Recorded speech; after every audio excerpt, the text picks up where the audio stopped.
Bonjour et bienvenue sur le site du podcast Histoire en série, créé et animé par Nicolas Charles et Johan Chanoir.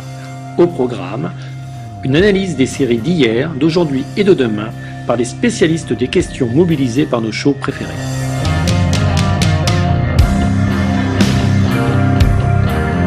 Histoire en série, c'est le podcast qui met en relation histoire, sciences humaines et séries.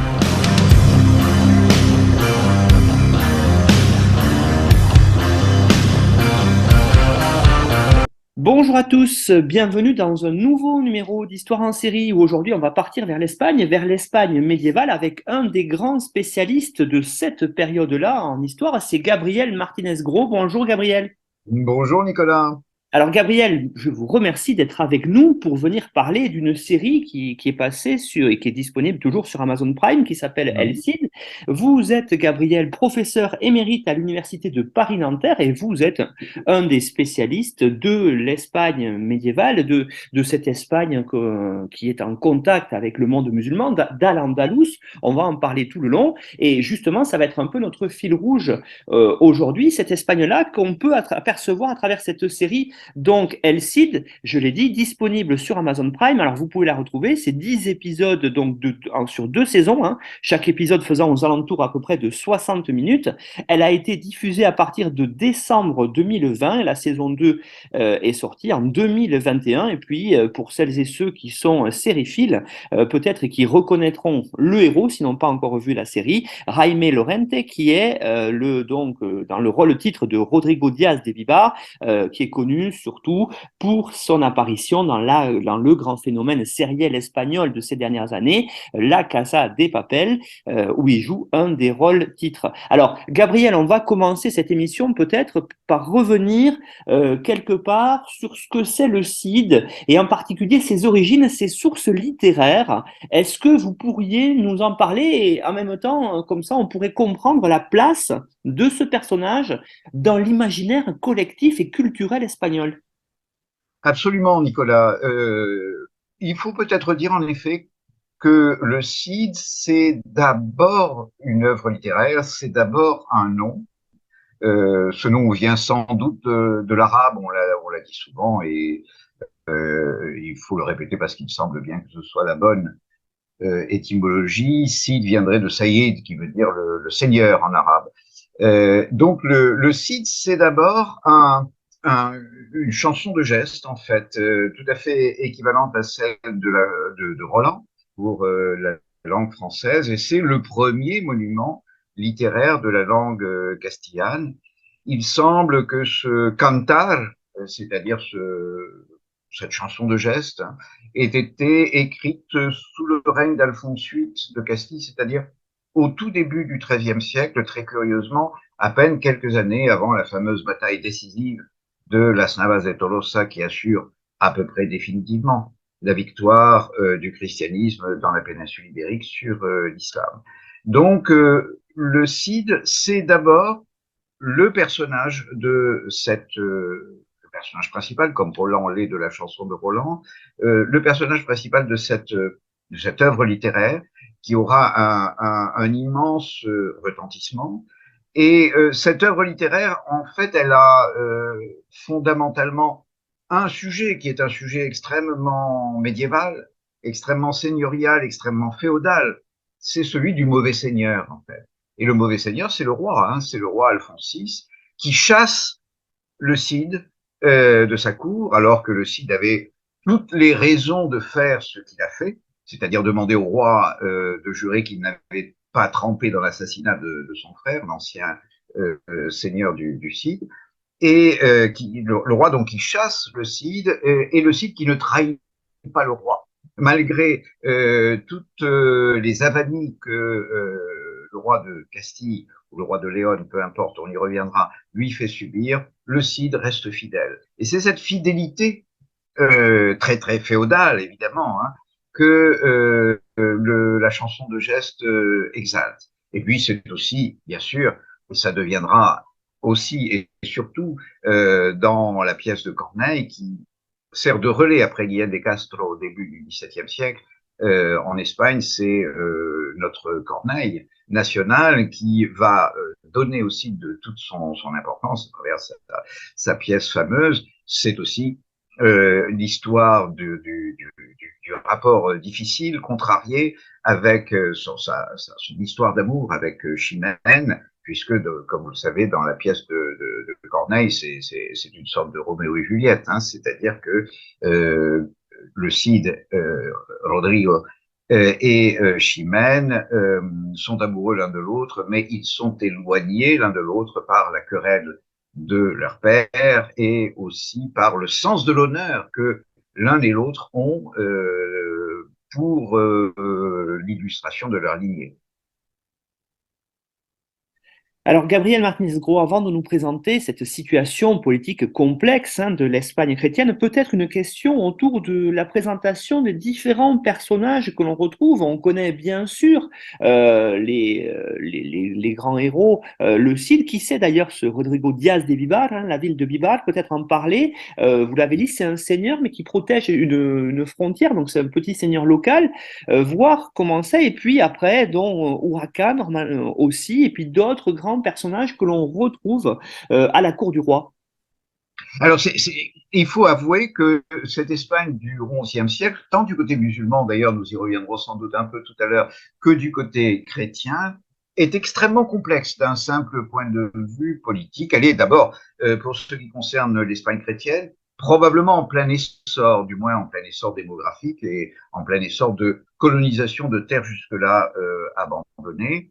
L'Espagne participe, même si c'est dans une moindre mesure, au mouvement général d'essor de la population et de la richesse qui caractérise ces 3 siècles, le XIe, le XIIe et dans une certaine mesure le XIIIe siècle, en tout cas certainement dans les territoires du nord de l'Europe, le XIIIe siècle et même une partie du XIVe siècle.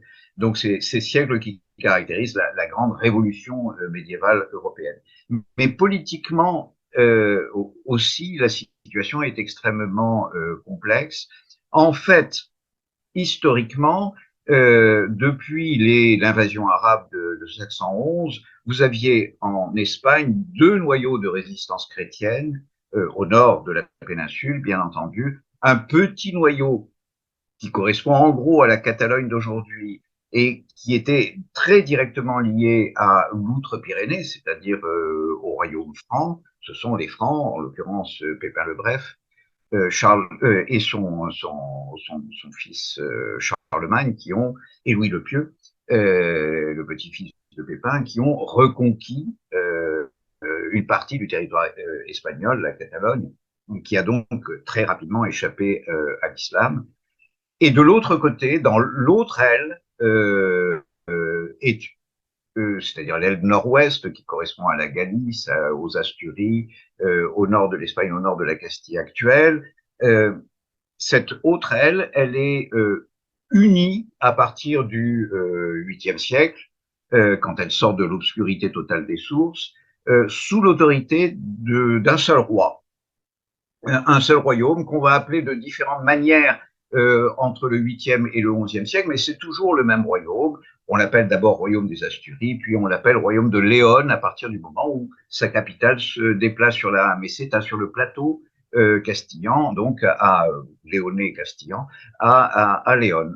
Et donc ce royaume de Léon, il est jusqu'au milieu du Xe siècle uni sous l'autorité d'un seul roi. Et la dévolution du royaume implique que c'est la totalité du royaume qui est héritée généralement par l'aîné, le fils aîné du roi. À partir du Xe siècle, cette belle unité se défait, en partie sous les coups de boutoir d'Al-Mansour, c'est-à-dire du grand dictateur dont on reparlera peut-être, ou du grand régent de l'Espagne musulmane, qui lance de très grandes campagnes militaires contre l'Espagne chrétienne, et qui réussit à détacher en quelque sorte du royaume de Léon les 2 ailes du royaume, d'une part la Galice, qui est la plus éloignée des expéditions musulmanes et la moins encline à participer à cette guerre que Al-Mansour mène contre les royaumes musulmans du Nord, et d'autre part, et à l'inverse, à l'est du royaume de Léon, un comté qui se détache petit à petit et qui sera évidemment d'un très grand avenir, c'est le comté de Castille, qui, lui, au contraire, est à la pointe du combat contre les musulmans par nécessité géographique. D'abord, puisque cette Castille correspond à la très haute vallée de l'Èbre et à la vallée du Duero, qui sont les deux fleuves qui font frontière pratiquement, de fait, entre les terres chrétiennes et les terres musulmanes. Et donc, c'est en Castille que le sentiment et la réalité guerrière chrétienne espagnole s'exacerbe particulièrement, et c'est dans cette Castille, au sentiment tout à fait exacerbé, et dans la Navarre voisine, que va naître Rodrigo dans un climat et dans une situation tout à fait particulière, c'est-à-dire que la Castille, c'est-à-dire le vassal, vient de prendre par l'intermédiaire du roi Ferdinand, qu'on voit apparaître dans la série, vient de prendre possession du royaume de Léon par un biais au départ matrimonial, c'est-à-dire que le comte de Castille, qui est lui-même d'origine navarraise, mais peu importe, a épousé la sœur du roi de Léon. Or, ce roi de Léon n'a pas d'enfant. Il meurt et au nom de sa femme, le comte de Castille hérite du royaume de Léon. Mais cet héritage, il n'est pas seulement lié à un hasard généalogique, il est surtout lié au fait que la Castille a démontré dans le combat contre l'ennemi mort, qui s'affaiblit d'ailleurs lui-même à partir du début du XIe siècle, la Castille a démontré sa vitalité, sa puissance combattante, sa puissance guerrière. Et c'est cette puissance guerrière qui manque relativement au royaume de Léon, et encore plus à la Galice protégée par son éloignement géographique des morts. C'est cette vitalité guerrière qui va donner l'avantage aux souverains. Au départ, ce sont des comtes, mais assez rapidement, ce sont donc des souverains de Castille qui s'imposent en Léon. Et c'est dans ces conditions donc que l'histoire commence. Alors, vous le dites, Gabriel, c'est très intéressant. Justement, on va revenir là-dessus. Mais peut-être pour préciser un petit peu pour les auditeurs cette situation politique très complexe, vous l'avez dit, on va y revenir après. On n'est pas sur un affrontement direct chrétien-musulman. C'est beaucoup plus complexe. C'est pas tout noir ou tout blanc. On va y revenir. Mais j'aimerais que vous parliez un petit peu de l'autre côté. On a parlé des chrétiens un petit peu à l'instant, de ces royaumes chrétiens du nord de l'Espagne. Parlons un petit peu du sud de la péninsule depuis l'arrivée, vous l'avez dit, 100 ans après la mort du prophète Mohammed, on a vu les musulmans arriver, conquérir l'Espagne et former cette espèce d'État d'Al-Andalus, finalement, qui va même devenir, vous l'avez dit, là-dessus, un califat. Voilà, alors, du côté du sud, il faut d'abord savoir que ce sud s'étend très considérablement jusqu'à des terres qu'on considère aujourd'hui en Espagne comme des terres du Nord. C'est-à-dire que Al-Andalus regroupe à peu près les 2 tiers de la péninsule ibérique, Espagne et Portugal.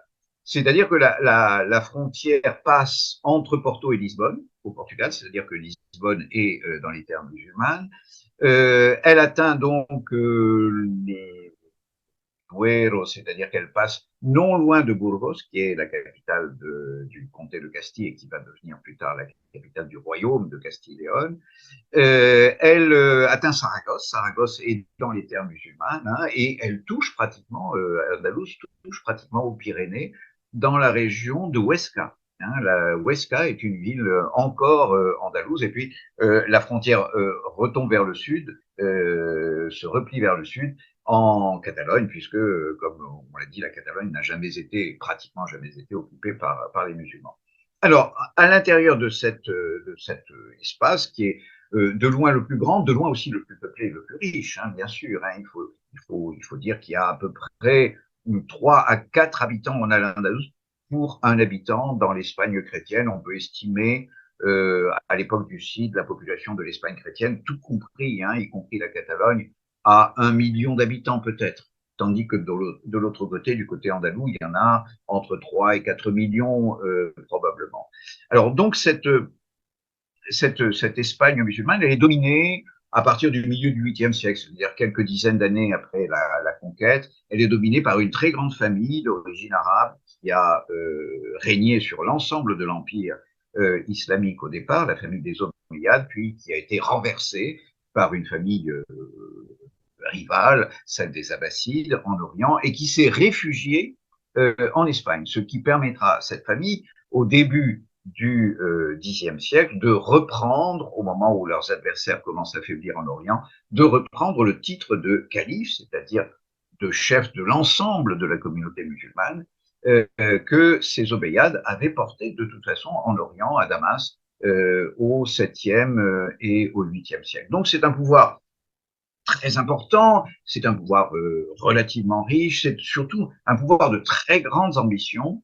Et à la fin du Xe siècle, cet état de très grandes ambitions tombe entre les mains d'un ministre de génie qui écarte le souverain omeyyade à proprement parler, et qui va gouverner pour le mieux, pense-t-il, et ce mieux consiste d'une part à étendre l'autorité des Omeyyades au Maghreb. Le Maghreb est un point très important de la politique andalouse, et aussi de l'étendre vers le nord, c'est-à-dire vers les territoires chrétiens, en menant des offensives extrêmement puissantes contre ces royaumes chrétiens, non pas pour les conquérir, mais pour les soumettre. Alors, cette soumission a deux aspects. Un aspect proprement financier, un tribut qui est un tribut récognitif. Enfin, c'est pas essentiellement sur ce tribut que reposent les finances du califat, puisque c'est désormais un califat de Cordoue, puisque la capitale d'Al-Andalus est à Cordoue, dans notre actuelle Andalousie. L'autre aspect très important et rarement souligné, c'est que ces territoires chrétiens du Nord sont traités, en quelque sorte, sont considérés à partir de Cordoue comme des territoires barbares qui peuvent livrer ce qu'ils ont de plus précieux, c'est-à-dire leur violence. C'est-à-dire des soldats, des guerriers, et en particulier d'ailleurs des Castillans. Ce qui explique que lorsque la crise politique éclate à Cordoue, et elle éclate simplement parce que les descendants d'Al-Mansour, ce ministre de génie, après sa mort, sont considérés comme des usurpateurs, ce qu'ils sont en effet. Un certain nombre de gens veulent rétablir le souverain légitime, c'est-à-dire le souverain omeyyade, et donc une crise éclate, une guerre civile éclate, et dans cette guerre civile, très vite, les forces chrétiennes sont présentes à Cordoue. Elles sont présentes tout simplement parce qu'elles appartiennent déjà à l'appareil d'État andalou. Tout se passe comme si Al-Mansour avait constitué déjà une forme d'unité de la péninsule ibérique en annexant non pas les royaumes chrétiens qui demeurent indépendants, mais au moins une part de leur puissance militaire dont il a besoin, en particulier pour mener ses entreprises au Maghreb. Ce sont souvent des forces chrétiennes ou d'origine chrétienne qui mènent les opérations militaires andalouses au Maghreb. Donc voilà, cette guerre civile, elle va dégénérer très vite et elle va aboutir à ce qu'on appelle les taïfas, c'est-à-dire à l'éclatement du pays andalou. En gros, chaque ville importante devient le centre d'une principauté indépendante. Et alors au départ, ça donne, au départ, c'est-à-dire la guerre civile commence en 1010, vers 1025-1030, il y a une trentaine de principautés, ce qui est évidemment considérable. Petit à petit, au fil du siècle, leur nombre va diminuer et elles seront une dizaine à partir de la fin du XIe siècle, c'est-à-dire au moment où le CID déploie toute son activité, en particulier militaire, guerrière et conquérante, et aussi où d'autres acteurs vont intervenir venant du Maghreb, la dynastie des Almoravides. Voilà, c'est dans ce désordre général, si j'ose dire, que naît le CID, et c'est ce désordre qui va permettre l'essor de son assez extraordinaire, en effet, carrière guerrière et politique. Vous avez d'un côté une très profonde division désormais de l'Espagne musulmane qui, d'une position offensive, à la fin du Xe siècle, passe à une position défensive parce que ces petites principautés, enfin petites, relativement petites principautés, même si elles sont riches, ont beaucoup plus de mal à mener des offensives contre l'Espagne chrétienne. Elles sont au contraire en position défensive et assez rapidement, ce sont les chrétiens qui vont imposer tribut à ces principautés alors que jusque-là, ils payaient tribut à Cordoue. Et d'autre part, du côté chrétien, vous avez ce problème qui est que les Castillans, le petit comté de Castille est devenu ou a donné sa dynastie au grand royaume de Léon et par conséquent, il y a dans la noblesse léonaise, dans la noblesse galicienne et dans la noblesse castillane des ressentiments et des divisions assez profondes dont la vie du site va être l'illustration au total. Effectivement, Gabriel, on le voit très bien, hein, ces divisions, on les voit avec de nombreux complots qui mêlent notamment des Léonnais hein, face à des Castillans dans la série. Cela apparaît, et puis on voit finalement que, comme je disais tout à l'heure, c'est pas tout blanc ou tout noir l'ennemi qu'on a voulu peut-être présenter a posteriori, un peu plus tard, avec ce qu'on a appelé la Reconquiste. L'ennemi, c'est pas forcément d'ailleurs le musulman. On le voit bien dans les relations qu'il y a, vous l'avez dit, avec ces taïfas, notamment dans la série avec l'émir hein, de Saragosse. Saragosse aussi, vous l'avez dit, c'est très au nord, mais le premier contact qu'il y a de Rodrigo Diaz, des Vivar, c'est avec cet émir-là. Donc c'est beaucoup plus complexe que ça en a l'air. Absolument, absolument. C'est-à-dire que le jeu est extrêmement ouvert. Hein, et il s'est brutalement ouvert du fait de l'effondrement politique des Omeyyades en Al-Andalus, la dynastie des Omeyyades. J'ai oublié de vous le préciser, disparaît purement et simplement en 1031, et ce sont donc désormais d'anciens serviteurs en général de l'État omeyyade qui règnent sur les différentes principautés. Et comme le jeu est aussi très ouvert du côté chrétien, toutes les alliances sont possibles. Et évidemment, en particulier du côté chrétien, les alliances sont nouées le plus souvent avec les taïfas les plus puissantes et les plus proches, c'est-à-dire fondamentalement la taïfa de Saragosse, en effet, qui occupe la riche vallée de l'Èbre et de plus en plus au fur et à mesure que le siècle avance, des taïfas qui ont disparu, qui étaient moins puissantes et qui sont conquises ou annexées à la taïfa de Saragosse sur la côte méditerranéenne. Et puis, la taïfa de Tolède, c'est la vallée du Tage, là encore une vallée relativement riche et bien peuplée. Cette taïfa de Tolède qui sera la première conquise, hein, la première des grandes portions du territoire andalou conquise ou reconquise, si on veut déjà employer le terme de reconquista, par les chrétiens, par les castillano-léonais, mais à la fin du siècle seulement.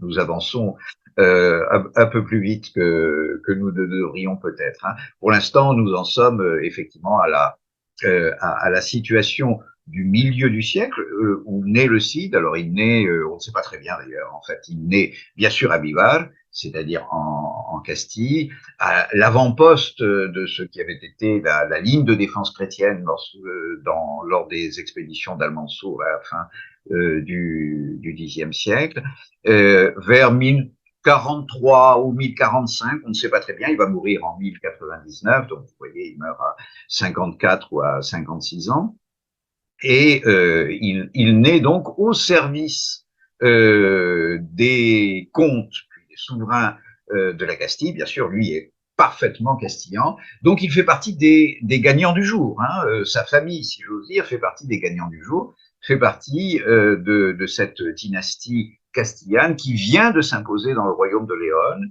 non sans ressentiment de la part d'une partie de la noblesse léonaise, et qui s'est imposée aussi à la Galice encore plus difficilement, parce que la Galice est encore plus lointaine, évidemment, et elle est encore plus réticente au départ. La série en fait état.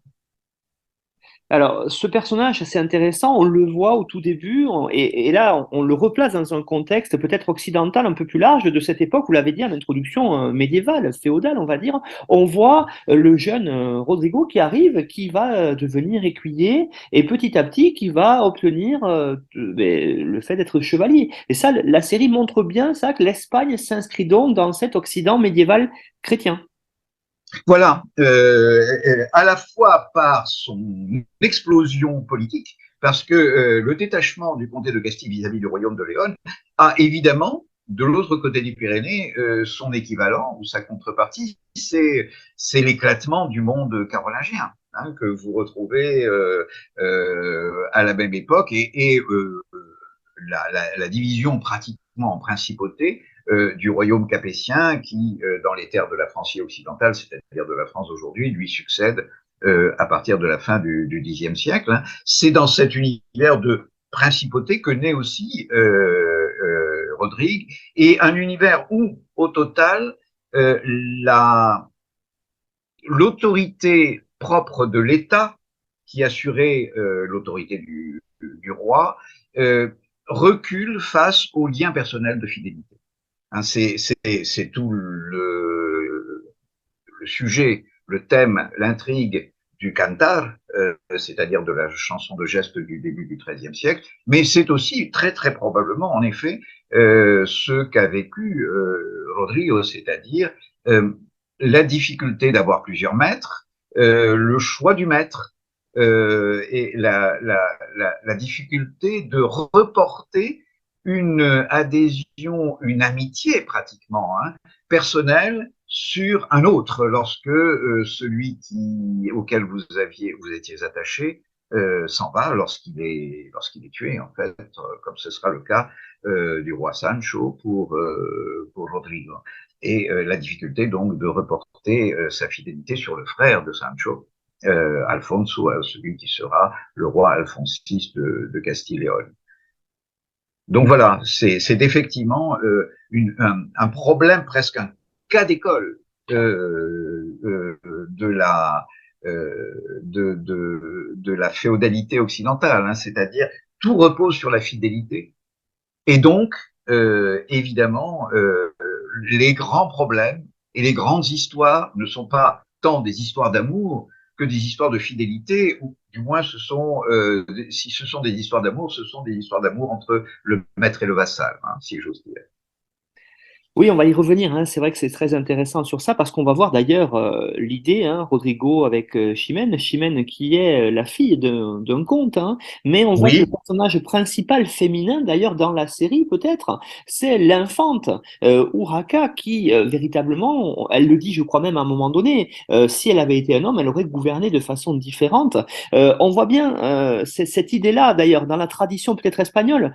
Ici, Urraca joue un rôle majeur dans l'intrigue, hein.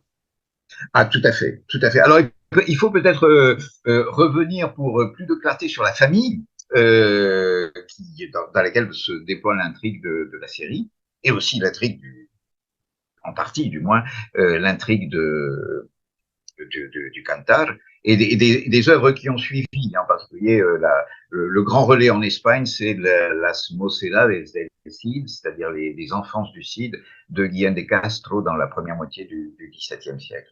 Alors, cette famille, c'est donc le comte de Castille, devenu par mariage roi de Léon, par mariage et par conquête en fait du royaume de Léon, il est devenu donc le roi de Léon.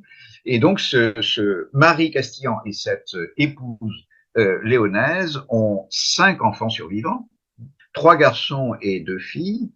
Et ces 3 garçons, surtout qui vont compter, bien sûr, c'est l'aîné Sancho, le cadet, le deuxième Alfonso, et le troisième qui s'appelle Garcia. Garcia étant un prénom, hein, il est passé comme nom de famille sans le patronyme ordinaire, c'est-à-dire le ES que les Espagnols placent à la fin des prénoms pour en faire des noms de famille, comme Martinez, hein, comme dans mon cas. Généralement, Garcia, ça donnait au Moyen-Âge Garcés, mais de fait, c'est passé comme Garcia, tel quel, dans la langue et dans la toponymie et dans l'ordonymie actuelle de l'Espagne. Donc voilà, Sancho l'aîné, Alfonso le cadet et Garcia le troisième, et puis 2 filles, dont l'une a joué effectivement un rôle très considérable, et elle est très présente dans cette littérature autour du Cid et des origines du royaume, c'est Urraca qui veut dire la pie, c'est-à-dire que ce très bel oiseau blanc et noir, hein, c'est cela qu'on met en valeur et non pas le babillage de la pie, ça va de soi. Et puis Elvira, donc un peu plus effacé. Et donc c'est entre ces cinq que ça va se jouer, bien sûr, fondamentalement entre les trois garçons. Le roi Fernando ayant commencé le grignotage des territoires musulmans, il occupe Coimbra au Portugal par exemple, et ayant commencé à imposer aux musulmans tribus, j'entends aux taïfas musulmanes, le paiement d'un impôt annuel pratiquement, hein, en particulier à la taïfa de Saragosse et à la taïfa de Tolède, se demande l'âge venu comment il va léguer son royaume. Et alors que la coutume léonaise était d'attribuer tous les biens du royaume et tous ses privilèges à l'aîné des fils, il décide de suivre la coutume castillane et navarraise qui consiste à diviser le royaume. Il pense probablement, hein, c'est ce que laisse entendre la série, et c'est en effet très possible, que s'il ne le fait pas, il y aura guerre civile. Donc il le fait, et il y a guerre civile, bien sûr. Hein. La guerre civile est pratiquement inévitable. Alors comment le fait-il? De façon assez subtile, et la série décrit assez bien les personnages de ce point de vue. À l'aîné Sancho, qui est le plus guerrier, il attribue le vieux domaine familial, en fait, c'est-à-dire la Castille et la Navarre, en fait, hein, dont Sancho sera assez rapidement le maître. Au cadet, qui est le plus intellectuel des trois, si je veux dire, le plus intéressé en particulier par le patrimoine juridique du royaume, probablement le meilleur latiniste, dans la mesure où il y a un bon latiniste parmi eux, c'est lui indiscutablement. Et donc à celui-là, il va attribuer le Léon, c'est-à-dire le centre du royaume. Alors, il est assez logique, en fait, que l'aîné reçoive le vieux domaine familial. Il y a plus de l'ordre du choix du roi dans le fait que le cadet, parce que c'est lui, et parce que visiblement, il est plus proche des préoccupations d'une administration léonaise déjà bien développée, relativement bien développée, sous la tutelle de l'archevêque de Léon et de l'archevêque de Santiago, il attribue au plus intellectuel des trois le royaume de Léon et enfin à Garcia la Galice. Hein. Et évidemment, aussitôt que le partage est fait, alors il attribue aux filles, pardon, aussi des villes et la ville de Toro à Elvira et la ville de Zamora qui étaient des villes fortifiées, hein, à Urraca. Et bon, ce qui est caractéristique d'Urraca surtout, hein, c'est sa relation extrêmement, comment dire, extrêmement intime, extrêmement étroite avec Alfonso. Bon, alors, nous sommes au XXIe siècle, donc la série laisse entendre qu'il y a entre Urraca et Alfonso, qui était beaucoup plus jeune qu'elle, hein, bien sûr, presque une douzaine d'années de moins, semble-t-il, qui avait une forme de relation incestueuse. On peut ne pas aller jusque-là et penser tout simplement pour Urraca exercer une forme de fascination et de fascination d'autorité, y compris de fascination intellectuelle, car elle était, semble-t-il, extrêmement vive d'esprit sur son frère Alfonso.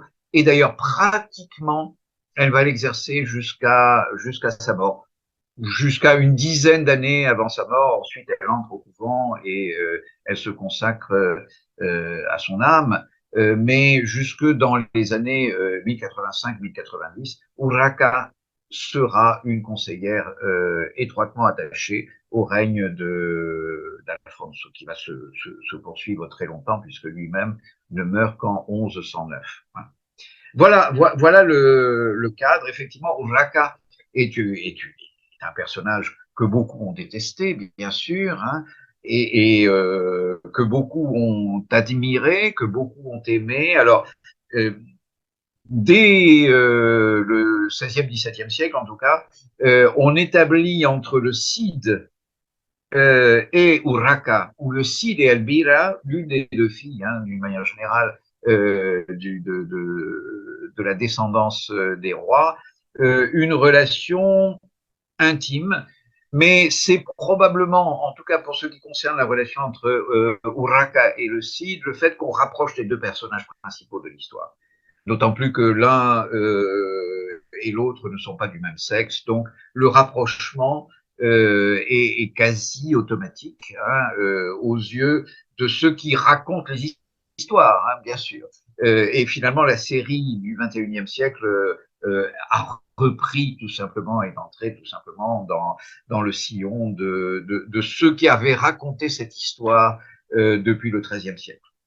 Maintenant, j'aimerais, Gabriel Martinez-Gros, qu'on en arrive sur le personnage principal, celui qui a donné son nom à l'histoire et d'ailleurs son nom aussi à la série qu'on est en train d'étudier. C'est ce personnage de Rodrigo Diaz de Vivar, ce fameux Cid. Alors, on en fait finalement un héros chrétien. Ça, c'est pas aussi simple que ça en a l'air. Alors moi, j'allais vous dire, est-ce que ça ne serait pas un héros mozarabe? Est-ce que vous pourriez nous parler justement de cette identité-là mozarabe à travers ça? Voilà, alors les mots arabes, ce sont les chrétiens qui sont demeurés sous la domination de l'islam. Ils étaient évidemment, au moment de la conquête musulmane de l'Espagne au 8e siècle, une très vaste majorité. La grande majorité de la population était chrétienne ou christianisée, même superficiellement. Et évidemment, leur nombre s'est réduit au fur et à mesure que les siècles ont passé, mais ils représentent encore une minorité absolument non négligeable. On est malheureusement totalement incapable de dire, de donner des chiffres hein, un peu précis, mais ils représentent une minorité non négligeable encore au XIe siècle dans les taïfas, hein, dans les royaumes de taïfas, en particulier peut-être, mais encore, on n'est pas absolument sûr de cela, en particulier peut-être dans les taïfas du Nord, c'est-à-dire dans la taïfa de Saragosse, dont il est question, effectivement à juste titre, parce que c'était la plus proche de la Castille, et donc celle sur laquelle la Castille avait établi son tribut, hein, la taïfa de Saragosse payait tribut, et aussi dans la taïfa de Tolède, qui était la taïfa sur laquelle Léon exercer son droit de tribut, en quelque sorte. Et donc, est-ce que le Cid est un mozarabe? Non, dans la mesure où, bien sûr, ça n'est pas un personnage soumis à une autorité musulmane. Oui, on voit ce que ça veut dire, effectivement, quand on dit que le Cid est un personnage mozarabe, oui, parce que il a des relations et il a pu avoir des relations extrêmement étroites avec des pouvoirs musulmans. Alors, dans quelles circonstances? Surtout, disons. Dans un premier temps, d'abord parce que les combats que doit mener le Cid pour le compte de son maître, qui est Sancho, qui est le fils aîné, bien sûr, puisque c'est Sancho qui hérite de la Castille, et le Cid est très très proche hein, de Sancho. C'est un léal, c'est un féal de Sancho, qui a quelques années de plus que lui, mais à peine. Hein. Ce sont des amis très proches en même temps que le Cid le sert. Et donc les premiers combats du Cid sont ceux de Sancho, bien entendu. Ce sont d'abord des combats contre les Navarrais, parce que Sancho doit s'imposer dans le vieux domaine familial castillano-navarrais. Puis évidemment, ce sont des combats contre les deux autres frères, hein, c'est-à-dire d'abord Garcia, qui est le plus faible, et que les Castillans attaquent et qu'ils réussissent à éliminer. J'entends que Garcia n'est pas exécuté, mais qu'il est détrôné de la Galice, pardon, et c'est la Castille qui s'en empare. Et puis ensuite, c'est le grand affrontement, bien sûr, entre Sancho et Alfonso, les deux frères héritiers, l'un de la Castille, l'autre du Léon, qui tournent à l'avantage de Sancho, qui remporte la victoire de Golpejera, la victoire qui donne à Sancho la totalité du domaine que son père avait gouverné. Et ces victoires, tout le monde en est d'accord, hein, il les doit très largement aussi. Il les doit très largement à la capacité tactique, à l'habileté et surtout au rôle d'entraîneur d'hommes du Cid, hein, le El Campeador, hein, c'est-à-dire l'homme des champs de bataille, hein, le maître des champs de bataille. Hein, il est clair que le Cid a joué un rôle tout à fait décisif et il devient l'alférez, c'est-à-dire le porteur de l'étendard, hein, l'homme par excellence qu'on regarde sur le champ de bataille, puisque tant que l'étendard est debout, on est debout, et si l'étendard est abattu, alors c'est qu'on a perdu la bataille, et c'est en général le signal de la débandade. Donc c'est un rôle extrêmement important. C'est pratiquement un rôle de commandant en chef de l'armée, si on peut parler déjà de commandant en chef, c'est si on veut bien considérer que la division des tâches dans les armées médiévales est assez sophistiquée pour qu'on puisse parler de commandant en chef. Et puis, donc, bon, tout va bien pour le Cid, tout va bien pour Sancho, qui va achever sa tâche en allant assiéger ou récupérer les domaines des deux filles, c'est-à-dire d'Elvira à Toro et d'Urraca surtout à Zamora, d'Urraca surtout parce que Urraca a été du côté d'Alfonso, connaît son intimité avec Alfonso le vaincu, qui a été capturé, et voilà que devant Zamora qu'il est en train d'assiéger, Sancho est assassiné.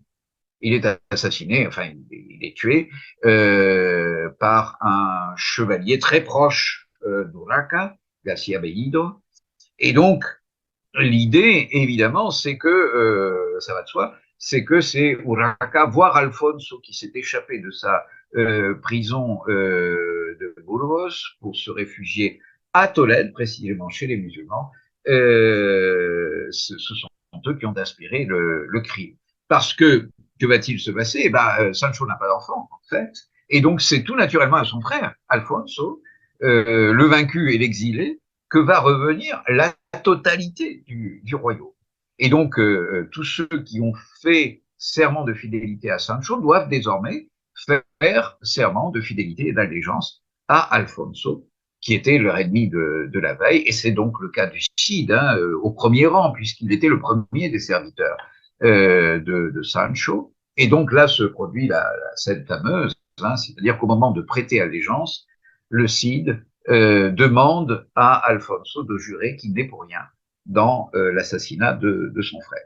Il a le droit, hein, j'entends, toute la seigneurie, toute la féodalité européenne lui donnerait le droit, hein, et même lui ferait devoir de poser cette question. Mais évidemment, cette question est très mal perçue, ça va de soi, par Alfonso, qui finit par exiler le Cid. Alors, ce qu'il y a d'un peu tiré par les cheveux dans cette histoire, c'est que dans la réalité, Alfonso a attendu presque 10 ans avant d'exiler le Cid. Soit qu'il n'ait pas osé, c'est probable d'ailleurs, soit que le Cid ait multiplié les incartades. Et le Cid, de façon très significative, se replie chez les musulmans, exactement comme Alfonso l'avait fait quand il avait été défait, quand il s'était échappé de la prison où le maintenait son frère Sancho. Donc l'un, Alfonso s'était exilé dans la direction léonaise, si j'ose dire, hein, vers Tolède, et l'autre, le Cid, va s'exiler dans la direction castillane, c'est-à-dire vers Saragosse, hein, vers l'émirat de Saragosse, qui joue donc effectivement un rôle très important, et un rôle très important dans la série, à juste titre. Encore une fois, ce sont des émirats riches, mais qui manquent de forces de défense. Et le Cid est évidemment le bienvenu à Saragosse, tout simplement parce qu'il apporte avec lui quelques centaines de compagnons, 200 ou 300, hein, la petite troupe du Cid, mais qui suffisent à assurer la sécurité de l'émirat de Saragosse. Et justement, vous le disiez, hein, ce personnage du Cid, c'est ce qui est intéressant, c'est de voir quelqu'un qui semble fidèle à ses serments, donc ses serments féodo-vassaliques, vous l'avez dit, et qui finalement n'est pas récompensé à juste titre par son roi. On a là quelque part la figure peut-être, alors sans faire de comparaison, j'allais dire, extratemporelle avec d'autres grands personnages comme des conquistadors par exemple, on a là Oui. cette figure un peu de l'Hidalgo espagnol, hein, quelque part. Le Cid en fait Ah, partie. tout à fait, tout à fait. C'est-à-dire que la descendance intellectuelle du Cid, la descendance de cette situation où un,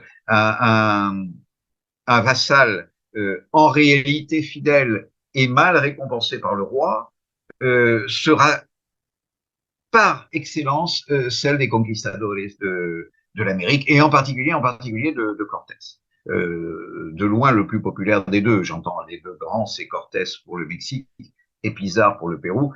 Pizarre est une figure extrêmement controversée, peu chevaleresque, mais Cortés en revanche, c'est tout à fait, et probablement Cortés s'est volontairement assimilé au personnage du Cid parce que au départ, il conquiert le Mexique contre la volonté, sinon du roi qui est très loin, du moins des agents du roi, en particulier à la Havane, à Cuba, et il doit d'abord combattre dans son dos les Espagnols avant de combattre les Aztèques. Et donc il y a en effet et puis bien sûr, une fois la conquête du Mexique effectuée, il remet le Mexique au roi. Hein. Il n'est pas question pour lui, peut-être n'en aurait-il pas eu les moyens, et peut-être ses compagnons ne l'auraient-ils pas suivi dans ce cas, mais en tout cas, il remet la souveraineté du Mexique au roi, c'est-à-dire à Charles Quint à cette époque. Donc, il y a quelque chose, en effet, de très comparable et peut-être même de volontairement imiter. Hein. Il est possible que les conquistadores du XVIe siècle aient vécu dans le souvenir littéraire du Cid et dans l'exaltation de son personnage. Voilà, donc si on revient à l'histoire du Cid et à l'histoire des rapports du Cid avec Alphonse, qui est désormais le roi de Castille et de Léon, alors on utilise plutôt le nom de roi de Léon encore pour Alphonse VI, et puis petit à petit, c'est à partir du XIIe et surtout du XIIIe siècle que le nom de Castille va s'imposer pour ce royaume définitivement réunifié. En fait, le rapport est plus ambigu que le veut la chanson de geste. En fait, le roi Alphonse et le Cid ont tout de même une entreprise en commun, qui est, si j'ose dire, l'exploitation de la conquête des taïfas, qui se précise à partir surtout de 1085, lorsque Alphonse s'empare de Tolède, c'est-à-dire de la taïfa dans laquelle il s'était réfugié une douzaine d'années auparavant, lorsque son frère l'avait vaincu. Alphonse s'empare de Tolède pratiquement sans résistance, hein, en assiégeant la ville et en négociant surtout la capitulation de l'émir de Tolède, qui est le fils de celui qui l'avait protégé dans sa fuite, dans son exil. Quel est le terme de ce marchandage? Eh bien, le terme de ce marchandage, c'est tu me cèdes à moi, roi de Léon, la ville de Tolède et la vallée du Tage, la riche vallée du Tage, et en échange, je t'aide, toi, ancien roi musulman de Tolède, je t'aide à prendre possession d'une ville sur la Méditerranée. D'une manière générale, les taïfas de la Méditerranée étaient en plein effondrement, en fait, à la fin du XIe siècle. Saragosse en profite en partie en occupant, par exemple, Tortosa sur la Méditerranée. Mais donc, Tolède et le roi Alphonse VI en profitent aussi en installant l'ancien roi de Tolède à Valence, hein, dans la ville de Valence. Et là, de façon presque officieuse, mais presque officielle, en fait, Alphonse charge le Cid d'assurer la protection de son d'Al-Qadir, de l'ancien roi de Tolède qu'il a transféré à Valence, d'assurer sa protection avec ses propres troupes et avec des troupes musulmanes, le cas échéant, qu'il pourra recruter sur place. Mais en fait, ce sont fondamentalement des troupes chrétiennes qui vont assurer la protection de Valence. Et puis vient en fait le dernier point, c'est que l'un et l'autre, c'est-à-dire Alphonse VI et le Cid, sont bientôt eux-mêmes sur la défensive, c'est-à-dire qu'intervient un nouvel acteur extrêmement dangereux sur la scène espagnole, beaucoup plus dangereux militairement que ne l'étaient évidemment les taïfas, se voyant acculés, non seulement acculés à payer des tributs de plus en plus lourds, mais acculés à céder des territoires. Les derniers rois des taïfas andalouses, les taïfas du sud d'Al-Andalus, c'est-à-dire Séville, Grenade, Badajoz, Almeria, font appel à une dynastie qui vient d'apparaître de l'autre côté du détroit de Gibraltar, la dynastie des Almoravides, qui vient de très au sud.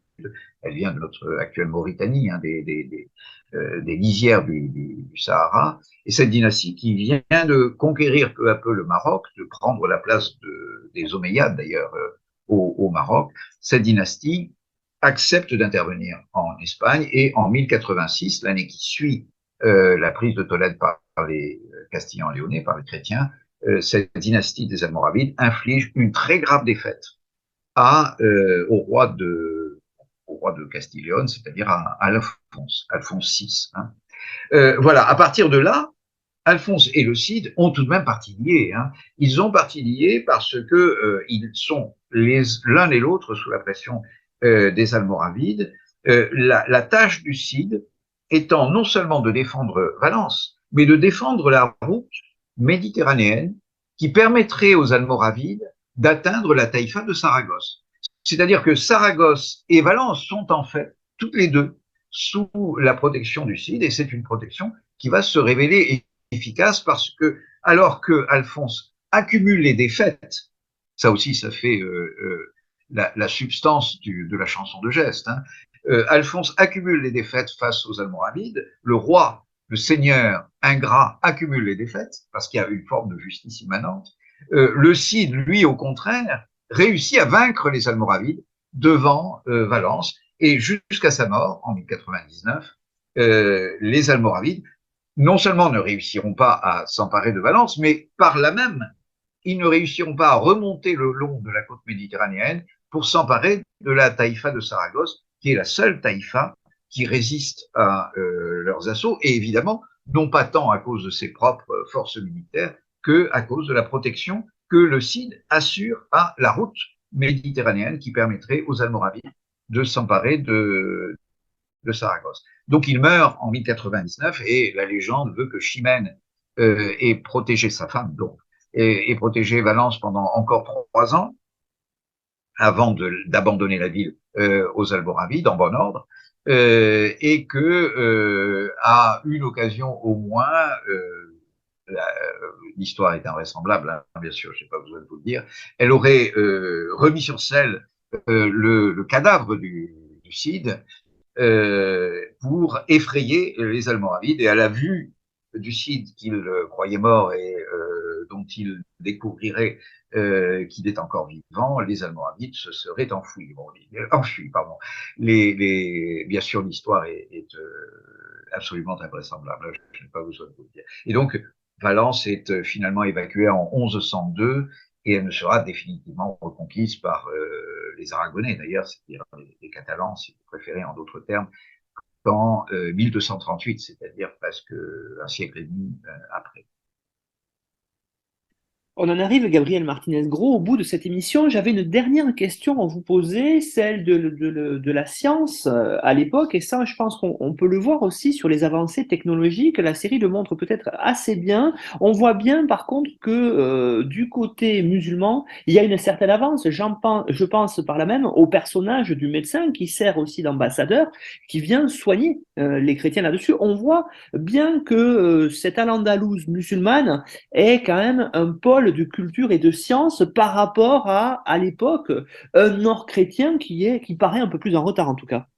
Ah oui, c'est hors de doute. Alors, En deux mots, la science andalouse vient d'Orient, bien sûr, hein, c'est à Bagdad au IXe siècle qu'a été traduit l'essentiel du patrimoine, et en particulier du patrimoine scientifique de l'Antiquité persane, de l'Antiquité indienne dans une certaine mesure, et surtout de l'Antiquité grecque, hein, c'est 90% de ce qui se traduit.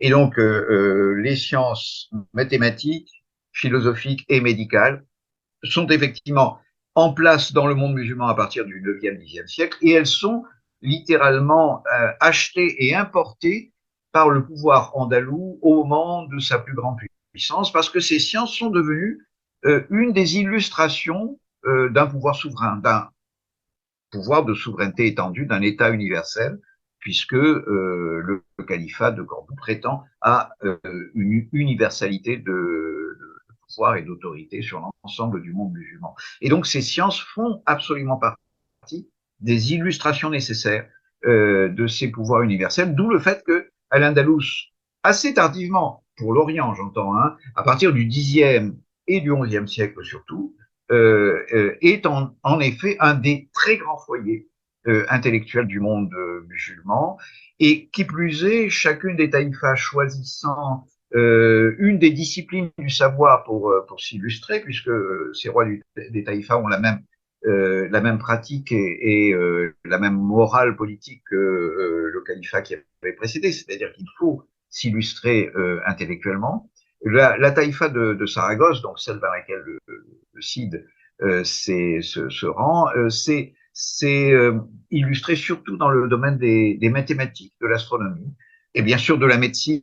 Alors presque tous, parce que c'est la science au total la plus utile socialement, hein. Presque toutes les taïfas pratiquent la médecine, et la médecine est évidemment la discipline la plus prisée, la plus immédiatement prisée, parce qu'elle permet tout simplement, un peu comme l'astrologie, hein, qui réclame de l'astronomie et donc des mathématiques, hein, mais plus encore, la médecine permet évidemment de soigner les rois et de soigner les grands, hein, ça va de soi. Vous n'avez rien de comparable dans le monde chrétien à cette époque. C'est au XIIe, XIIIe siècle que les chrétiens vont précisément traduire ces sciences depuis l'arabe jusqu'au latin.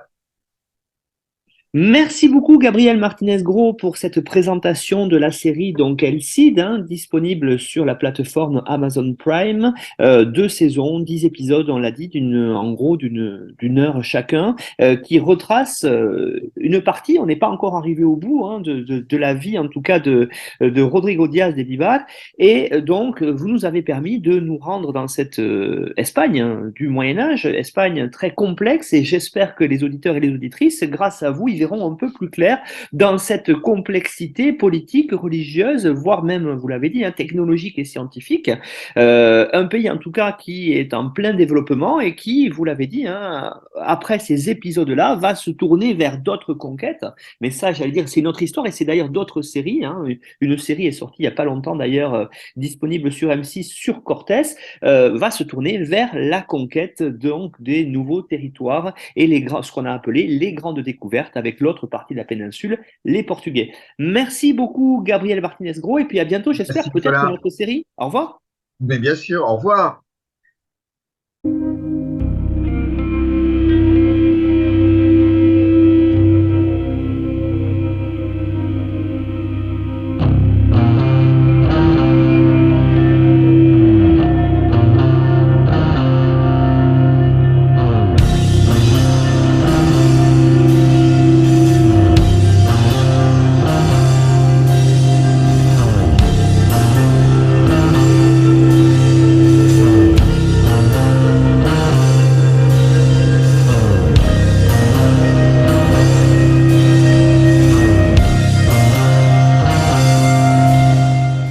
Retrouvez-nous sur Twitter @Histoire en série pour connaître le programme à venir ainsi que des conseils bibliographiques.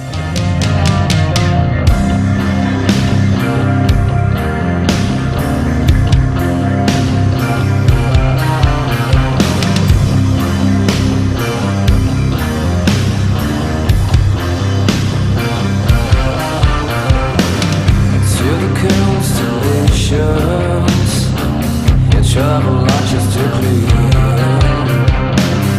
Such a beautiful blow that populates your body strangely animals. And there's a mist again.